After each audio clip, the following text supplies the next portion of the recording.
नमस्कार दोस्तों, मैं doctor Mansoor Alam ICD new Delhi से। आज हम बात करेंगे ग्लोबल डेवलपमेंटल डिले और उनके साथ आने वाले उन एसोसिएटेड डिसऑर्डर्स की जो ग्लोबल डेवलपमेंटल डिले को सबसे ज़्यादा इम्पैक्ट करता है। आज हम लोग उससे आगे बढ़कर ये समझने की कोशिश करेंगे कि अगर एक बच्चे को ग्लोबल डेवलपमेंटल डिले है तो उनके साथ और क्या क्या होगा। मिसाल के तौर पर ग्लोबल डेवलपमेंटल डिले है तो बच्चा या तो ग्रॉस मोटर में या फाइन मोटर में या स्पीच में या कॉग्निशंस में डिले होगा।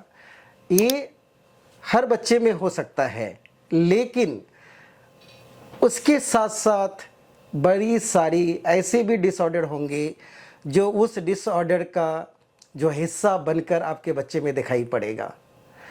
अगर आप जानने की कोशिश करें तो आपको जानकर हैरत होगी कि सेरेब्रल पॉल्सी नाम के डिसऑर्डर में अगर बच्चे को सीवियरली जो है बच्चा अफेक्टेड है तो लगभग 30 एसोसिएटेड कंडीशंस या तकलीफ उस बच्चे के साथ सेरेब्रल पॉल्सी के साथ साथ आ सकता है। आज हम समझने की कोशिश करेंगे कि अगर बच्चे को डेवलपमेंटल डिले है और पैथोलॉजिकल डेवलपमेंटल डिले है, इन्वायरमेंटल नहीं, क्योंकि इन्वायरमेंटल डेवलपमेंटल डिले में एसोसिएटेड फैक्टर्स एसोसिएटेड डिसऑर्डर्स का होना लाजमी नहीं है। कई बार इन्वायरमेंटल डिले अकेला आता है, आइसोलेशन में आता है। मिसाल के तौर पर बच्चा बोलता नहीं है क्योंकि घर में उनके साथ बोलने वाला कोई नहीं है, इसलिए शायद वो बोलता नहीं है, लेकिन जैसे उसको मौका मिलता है बोलने का, उनको इन्वायरमेंट मिल जाता है बोलने वाले लोगों का, वो कल बोलने लगता है। उसको इन्वायरमेंटल डिले कहते हैं, वो पैथोलॉजिकल नहीं है। उसके विपरीत पैथोलॉजिकल डिले अगर स्पीच की बात करें तो ऑटिज्म है, हियरिंग डिसऑर्डर है। इस तरह से हजारों कंडीशन है जिसमें बच्चा स्पीच डिले हो सकता है। तो चाहे वो सेरेब्रल पॉल्सी हो, डाउन सिंड्रोम हो, स्पाइना बाइफिडा हो, आर्थोग्राफोसिस हो, ऑटिज्म हो, इस तरह के सैकड़ों हजारों में आप बात कर सकते हैं डिसऑर्डर्स है जो कभी अकेला नहीं आता, वो लेके आता है अपने साथ और सारी तकलीफ़ें। वो तकलीफ़ें कौन कौन सी होती है उस पर आज हम बात करेंगे, और थोड़ी सी ये भी बात करेंगे कि उस तकलीफ़ों को दूर करने के लिए आपकी मदद कौन कर सकते हैं, यानी कि उस बच्चे की मदद कौन कर सकते हैं। तो सबसे पहले जो कॉमन है सेरेब्रल पॉल्सी के साथ और कुछ डिसऑर्डर के साथ जो एसोसिएटेड कंडीशन के तौर पर पाया जाता है, जो लगभग सेरेब्रल पॉल्सी वाले बच्चों में 40% बच्चों को, यानी कि 100 में से 40 बच्चे ऐसे होते हैं सेरेब्रल पॉल्सी के जिसमें दौरे पड़ते हैं, जिसको कन्वर्सन कहते हैं, जिनका दूसरा नाम एपिलेप्सी, जक्स, स्पाज्म, अलग अलग नाम से पुकारते हैं क्योंकि इनकी वैरायटी के हिसाब से इसका नाम बदल जाता है। तो एसोसिएटेड कंडीशन के तौर पर बहुत कॉमन कंडीशन है दौरे का पड़ना।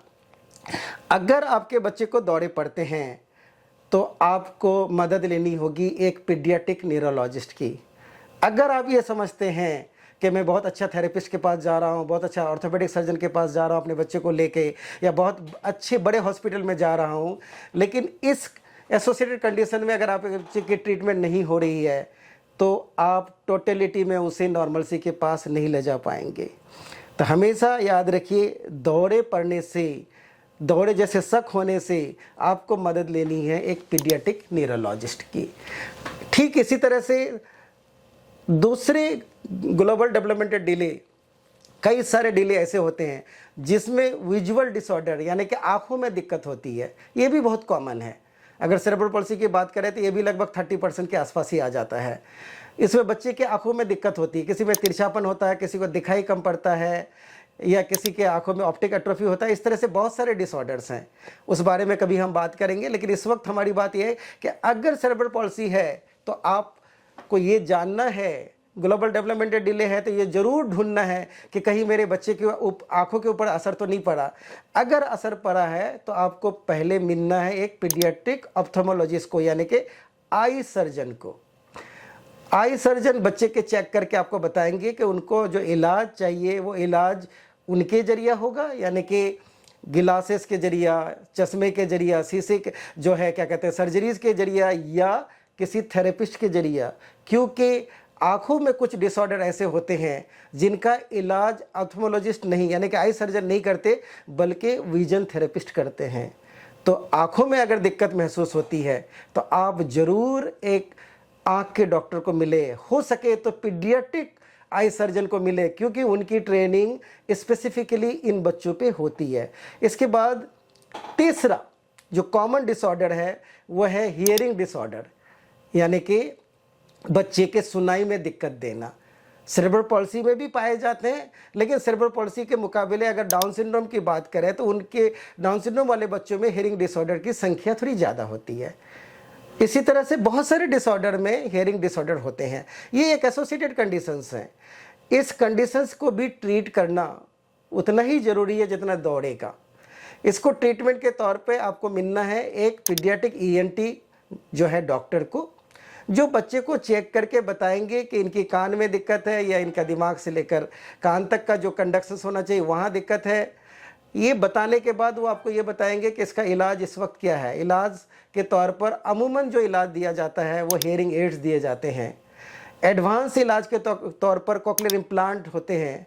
कोक्लियर इम्प्लांट हो या ना हो, हेयरिंग एड वाले बच्चों को ऑडिटरी ट्रेनिंग और स्पीच थेरेपी की ज़रूरत पड़ती ही पड़ती है। तो आप हमेशा याद रखें कि मेरे बच्चे के साथ अगर कान में दिक्कत है तो मुझे कान के स्पेसिफिक डॉक्टर या थेरेपिस्ट को मिलना है। ठीक इसी तरह से अगर आप आगे बढ़ते हैं, यानी कि बच्चे को पूरी तरह से देखने की कोशिश करते हैं, सेरेब्रल पॉल्सी, स्पाइना बाफिडा, ऑर्थोग्राफोसिस, ऑटिज्म, तो बहुत सारे बच्चों में आप देखेंगे कि खास किस्म की दिक्कत होती है, उसको कहते हैं कॉन्स्टिपेशंस, कब्जियत। वो रोज़ पॉटी नहीं करता, पॉटी करता है तो बहुत टाइट करता है, बहुत दिक्कत होता है। कई बार तो कुछ बच्चे के माँ बाप हमें कहते हैं कि 3 दिन से पॉटी नहीं किया, वो उस बच्चे के लिए ख़तरनाक हो सकता है। तो अगर आपके बच्चे को कॉन्स्टिपेशंस की दिक्कत है तो उस कॉन्स्टिपेशंस का भी इलाज अलग से करें। कॉन्स्टिपेशंस में सबसे पहले थेरेपिस्ट आपको मदद कर सकते हैं। अगर थेरेपिस्ट को लगता है कि इसके साथ कुछ इस तरह की दिक्कत है जिनमें मुझे एक डॉक्टर की मदद की ज़रूरत है, तो एक गैस्ट्रोएंटरोलॉजिस्ट की मदद की ज़रूरत है। इसी तरह बहुत सारे सेरेब्रल पॉल्सी बच्चों में एक खास किस्म की दिक्कत होती है, उसका कहते हैं GERD। अमूमन GERD में आपको पहचानना बड़ा आसान है कि वो खाना खाते ही उसको जैसे कुछ खिलाएगा बच्चे को उल्टी हो जाएगा, मतलब कुछ खाने के बाद ही उल्टी करेगा, और ऐसा करता है। और आप देख रहे हैं कि ये लगातार कर रहा है, जिसकी वजह से बच्चे को डेवलपमेंट में बहुत दिक्कत आती है, थेरेपी अच्छी तरह से नहीं हो पाता है। तो आप एक अच्छे डॉक्टर यानी कि एक अच्छे गैस्ट्रोएंटरोलॉजिस्ट की मदद लें। ठीक इसी तरह से आप जब आगे बढ़ेंगे तो कुछ खास बच्चों में ड्रूलिंग होगा, यानी कि मुंह से जो है पानी बहुत ज़्यादा गिरेगा, लाल गिरेगा, सेलिवा बहुत ज़्यादा निकलेगा। ये प्रॉब्लम भी सेरेब्रल पॉल्सी वाले बच्चों में बहुत कॉमन है। अगर ऐसा आपके बच्चे के साथ हैं तो उसके भी इलाज संभव हैं। उसके लिए आपका थेरेपिस्ट सबसे पहले आपको मदद करेंगे, क्योंकि एक्सरसाइजेस के जरिए काफ़ी हद तक जो है ड्रूलिंग को कंट्रोल किया जा सकता है। अगर थेरेपिस्ट की मदद के बाद, यानी कि सारी मेहनत के बाद भी ड्रूलिंग पे कंट्रोल नहीं हुआ, तो आप डॉक्टर्स की मदद से पैचेस लगा सकते हैं। इस आज के डेट में बोटॉक्स इंजेक्शन के जरिए भी ड्रूलिंग को काफ़ी हद तक कंट्रोल किया जाता है। सर्जरीज के ऑप्शंस आज भी जो हैं अवेलेबल हैं। तो ये जो कुछ कॉमन एसोसिएटेड डिसऑर्डर है, इसको ज़रूर पहचानें, क्योंकि इसको पहचाने बिना आप एक बच्चे को जितनी अच्छी भी थेरेपी दे दें उसमें वो डेवलपमेंट नहीं आएगा जो इनका ट्रीटमेंट के साथ साथ आएगा। आप कुछ बच्चों में देखिएगा कि उनके दांत खराब होते हैं, खास करके डिस्टोनिया वाले बच्चों में दांत खराब होंगे, है ना, कि जिसके दौरे पड़ते हैं, दौरे की दवाई की वजह से भी दांत पे असर पड़ता है। तो दांत का इलाज के लिए आप एक अच्छे दांत के डॉक्टर को मिलें, उनकी राय लें, क्योंकि वो एसोसिएटेड डिसऑर्डर भी बच्चे के डेवलपमेंटल प्रोफाइल को कहीं ना कहीं इम्पैक्ट डालता है। इसके अलावा बड़ा कॉमन सा जो है देखा जाता है एसोसिएटेड कंडीशन, किसी बच्चे में माइक्रोसेफेली होता है तो किसी में हाइड्रोसेफेली होता है। कोई ज़्यादातर नॉर्मल ही होते हैं। नॉर्मल का मतलब होता है जो हेड सर्कमफ्रेंस सीट का साइज़ है वो नॉर्मल होता है, किसी का छोटा होता है। अगर वो छोटा है नॉर्मल से तो उसको जो है माइक्रोसेफेली कहते हैं। माइक्रोसेफेली पे भी ध्यान देना बहुत ज़रूरी है, क्योंकि कुछ खास किस्म के माइक्रोसेफेली का इलाज सर्जरी के जरिए की जा सकती है। तो आपको एक अच्छा न्यूरोसर्जन की मदद की ज़रूरत है। दूसरी तरफ अगर हाइड्रोसेफेली है, यानी कि सिर में पानी है, तो उसका इलाज ज़रूर करना है, क्योंकि हाइड्रोसेफेली कई तरह की और दिक्कतें देंगी। पहले तो खुद वो एसोसिएटेड बन के आता है, फिर उनके साथ और एसोसिएटेड आ जाते हैं। अमूमन हाइड्रोसेफेली लेके आता है दौरे। ज़्यादातर हाइड्रोसेफेली अगर कंट्रोल नहीं है तो दौरे पड़ने का चांस है, और ज़्यादा दिन अगर कंट्रोल नहीं है तो उनकी आंखों पे असर पड़ता है। ज़्यादा दिन अगर हाइड्रोसेफेली रह गया, अगर अच्छा इलाज नहीं मिला तो आंखों की रोशनी चली जाती है। तो हाइड्रोसेफेली और माइक्रोसेफेली को नज़रअंदाज ना करें। आप उनके लिए अच्छे डॉक्टर से मिलकर ये समझने की कोशिश करें क्या किसी तरह की ट्रीटमेंट की ज़रूरत है। इसी तरह से अगर बच्चा प्रीमेच्योर पैदा हुआ, या डाउन सिंड्रोम पैदा हुआ तो उसमें कंजेनाइटल हार्ट डिफेक्ट्स हो सकता है, यानी कि दिल में सुराख हो सकता है, दिल की बनावट में फ़र्क हो सकता है, दिल के फंक्शन में जो है रुकावट आ सकती है। ऐसी सूरत में आप एक अच्छे पीडियाट्रिक कार्डियोलॉजिस्ट को मिलें। यहाँ फिर मैं जोर दूंगा कि आप एक अच्छे थेरेपिस्ट के पास जा रहे होंगे, एक अच्छे डॉक्टर्स के पास जा रहे होंगे, लेकिन आप ये मान के चलिए कि अच्छा थेरेपिस्ट होने के बावजूद भी कंजेनाइटल हार्ट डिसऑर्डर में वो आपकी कोई खास मदद नहीं कर पाएंगे, उनकी मदद आपको अलग से लेनी ही लेनी है। इसी तरह से कुछ बच्चों में जो है स्केलेटल या ये कहिए कि मसल और बोन में दिक्कत आ जाती है। कुछ बच्चे पैदाइशी तौर पर उसका हिप डिसलोकेटेड होता है, कुछ बच्चे की जो है हाथों की बनावट, पैरों की बनावट अलग होती है। अगर आप भी अपने बच्चे को जिस वक्त भी डायग्नोसिस हुआ, डायग्नोसिस से पहले तो ये बातें आती नहीं है, डायग्नोसिस हो गया तो आप इनको समझने लगे कि हाँ मेरे बच्चे में ये भी दिक्कत है, तो उनके लिए एक पीडियाट्रिक ऑर्थोपेडिक सर्जन से मिले, उनकी राय लें। वो आपको गाइड करेंगे कि इनका इस वक्त जो कंडीशन है इसको ट्रीट करने की ज़रूरत है क्या, क्या ट्रीटमेंट थेरेपी के जरिए ही हो जाएगा, क्या कोई एड्स एंड अप्लायंसेस बनाने की ज़रूरत पड़ेगी, क्या इसको किसी तरह की इंजेक्शन या सर्जरीज की मदद लेनी पड़ेगी। इस तरह से कुछ बच्चों में नींद की प्रॉब्लम होती है, वो बच्चा दिन को ज़्यादा सोता है और रात को जागता है, माँ बाप परेशान होते हैं, माँ बाप के हेल्थ पे असर पड़ता है। ऐसा होना एक कॉमन एसोसिएटेड डिसऑर्डर है डेवलपमेंटल डिसऑर्डर के साथ। अगर आपके बच्चे के साथ भी इस तरह की दिक्कत है तो अपने थेरेपिस्ट से बात करें और एक पीडियाट्रिक न्यूरोलॉजिस्ट की भी मदद लें, क्योंकि कुछ दवाइयाँ आपके बच्चे के स्लीपिंग पैटर्न को बेहतर करने में मदद कर सकता है। कुछ बच्चे ऐसे भी पाए गए सेरेब्रल पॉल्सी के कि वो ओवरवेट होते हैं, उसका वजन उम्र के हिसाब से बहुत ज़्यादा होता है।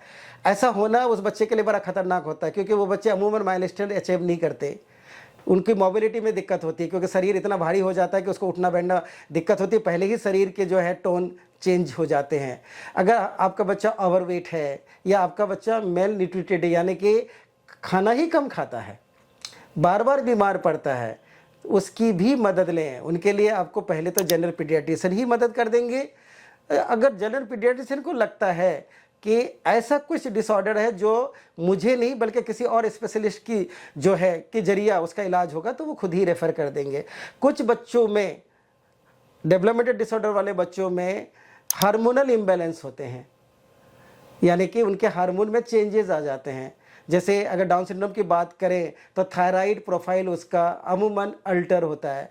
तो आपको जब भी लगे, आपके थेरेपिस्ट को, आपके डॉक्टर्स को लगे, तो आप एक एंडोक्राइनोलॉजिस्ट यानी कि वो डॉक्टर जो हार्मोन पे काम करते हैं उनकी मदद लें। वो दवाइयाँ देकर हार्मोनल थेरेपी को बेहतर कर सकते हैं, जिससे आपके बच्चे की समझ जल्दी बेहतर होगा और जिसका असर बच्चे के फिजिकल डेवलपमेंट में पड़ेगा।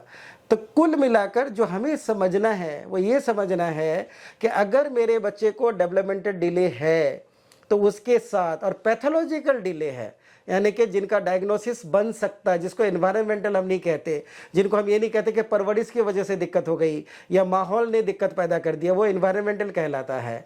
लेकिन अगर पैथोलॉजिकल डिले है तो आप ये मान के चलें कि आपके बच्चे के साथ एसोसिएटेड कंडीशन होगा ही होगा। हाँ, ये बात ज़रूर है कि किसी बच्चे में एक होगा और कोई ऐसे भी बच्चे होंगे जिनमें शायद 20-25 होगा। अगर एक बच्चे में एसोसिएटेड कंडीशन की संख्या 25 है तो सोचिए उस बच्चे को जो मैनेज करना कितना मुश्किल होगा। और उन 25 डिसऑर्डर को मैनेज किए बिना आप चाहे जितनी भी अच्छी थेरेपी करा लें, आपके बच्चे में इम्प्रूवमेंट नहीं होगा। क्योंकि रिसर्च ये कहता है कि अगर किसी बच्चे को एसोसिएटेड डिसऑर्डर है तो माँ बाप को एक ही समय में पैरेलल काम करना पड़ेगा। पैरेलल काम करने का मतलब कि बच्चे की डायग्नोसिस हो गई, डायग्नोसिस करने के बाद जो आपका डॉक्टर साहब है उन्होंने आपको बोला कि साहब इनका थेरेपी स्टार्ट कर दो, तो आप थेरेपी स्टार्ट कर लें। उम्र के हिसाब से जो थेरेपी की ज़रूरत है, यानी कि इन्फेंट स्टिमुलेशन थेरेपी की ज़रूरत है, प्ले थेरेपी की ज़रूरत है, डेवलपमेंटल थेरेपी की ज़रूरत है, फिजियोथेरेपी की ज़रूरत है, ऑक्यूपेशनल थेरेपी की ज़रूरत है, स्पीच थेरेपी की ज़रूरत है, कॉग्निटिव थेरेपी की ज़रूरत है या बिहेवियर थेरेपी की ज़रूरत है, या इनका कॉम्बिनेशंस की ज़रूरत है, वो स्टार्ट कर दें।